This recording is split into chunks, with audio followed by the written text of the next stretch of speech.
In a relatively unknown work, the Gospel of Philip, Mary Magdalene plays a key role, and it is implied within that Gospel that her relationship with Jesus wasn't just spiritual.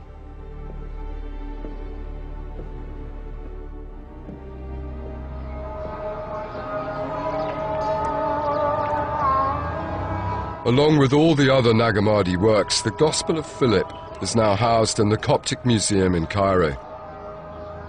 The text has been translated and studied by Stephen Emmel. Tell me about the Gospel of Philip. Well, one of the most interesting things about the Gospel of Philip is a peculiar insight that it gives us into the relationship between Jesus and Mary Magdalene. Of course, there's some information about Mary Magdalene in the New Testament Gospels, especially in relationship to her being a witness of the resurrection. But there's very little said there about her relationship with Jesus. In the Gospel of Philip, there's a passage which suggests quite explicitly that they may have had a kind of intimate physical relationship based on a special love between them. Well, what does this text reveal? Well, this is the passage here. It begins with a reference specifically to Maria to Magdalene, Mary Magdalene, and then it says, "The Savior loved her more than all the disciples." But there's a suggestion of an even more intimate connection. During their long burial in the desert, some of the books were attacked by ants. In the Gospel of Philip, the ants made a hole in a very crucial place. This gap has tantalized scholars for decades. Then comes the crucial sentence. He kissed her on her, and at this point there's a hole in the manuscript. So we have to use our knowledge of Coptic grammar, and I'm inclined to think that the most likely restoration in this case is that he kissed her on her mouth many times. It's a revelation which has fired the imaginations of scholars and popular authors alike. Does this indicate that Christ is having a physical relationship with Mary Magdalene? Well, that's one way that one could perhaps interpret the text. After all, if you take kissing on the mouth as part of an intimate sexual relationship, one could draw that conclusion. There's another way to understand the passage, however, whatever the historical reality is. Kissing was sometimes presented as a way of transferring spiritual knowledge in a most intimate fashion, not so much because it was lip to lip, but rather spirit to spirit, spirit as breath. The breath of God. Exactly. And he breathed upon them. Yeah, our breath is our life, and through kissing we share breath and therefore are sharing our most intimate and essential being. And so it's maybe suggesting that Jesus here is communicating a special level of wisdom and knowledge to Mary. Do you think that really happened? I think we can't possibly know whether Jesus ever kissed Mary, but I would say in the context of a movement like that, with a very tight inner circle of disciples and a highly revered charismatic teacher, that it's not completely out of the question that there would have been demonstrations of fondness through physical contact. I wouldn't exclude it as a possibility. Any suggestion of a sexual relationship between Mary Magdalene and Jesus is something the Church has always frowned upon.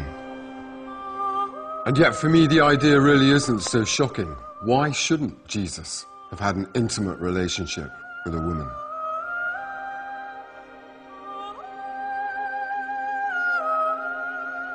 Whatever the truth about Jesus and Mary's physical relationship, the Gospel of Philip clearly suggests they shared a strong spiritual connection.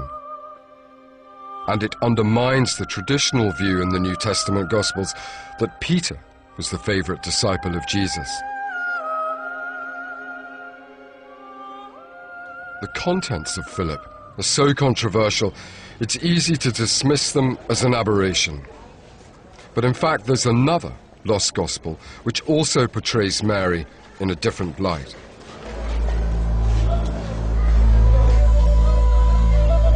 In 1897, two British archaeologists started excavating the ancient rubbish dumps of the Egyptian town of Oxyrhynchus.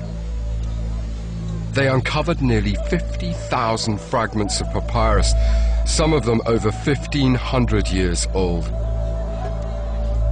Amongst this mountain of texts, one scrap was initially overlooked. But on closer examination, its true significance emerged. It was the Gospel of Mary Magdalene, a text scholars hadn't even known existed. The fragment is now kept in the Sackler Library in Oxford. I went to meet papyrologist Dr. Nicholas Gonis, who's responsible for its conservation. Look at that. Where's our one? Ours is, it's this one. Ah, right. That's... The papyri came to Oxford in boxes, and this fragment languished in a box for 70 or more years. It was in a box. Did they not think it was important? No, it looks very ordinary. It looks like a legal document or a letter. Oh. But then if you have a closer look, just for the sake of curiosity, the first thing you see is a sequence called Apophthegmaton to Soter, Saints of the Saviour. And then the very next line, you pretty clearly make out the name Mariame, which is the Hellenized version of Mary. So it is pretty clear that you're dealing with a religious narrative, actually something about saints of Jesus, so which gets your imagination rolling. And then once you study it further, then you can identify it as of the Gospel of Mary. Enough of the fragment has survived to identify a story which suggests that even after Jesus' death, Mary continued to exert huge influence. It describes a discussion between Mary and the other disciples in which she reveals details of a vision she's had of Jesus. But her words don't go unchallenged. The disciple, Peter, in particular, is hostile, asking whether Jesus would really have spoken privately with a woman than openly to them. He very clearly has a problem with the idea that Jesus might have selected Mary above himself and the other disciples to interpret his teachings. So why did a work which reveals Mary Magdalene as Jesus' closest disciple disappear from history?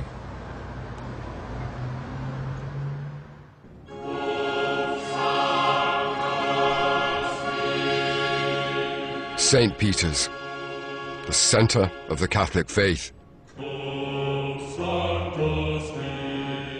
The basilica is named after the disciple who in the New Testament Gospels Jesus is said to have called his rock and to whom he entrusted the leadership of his church.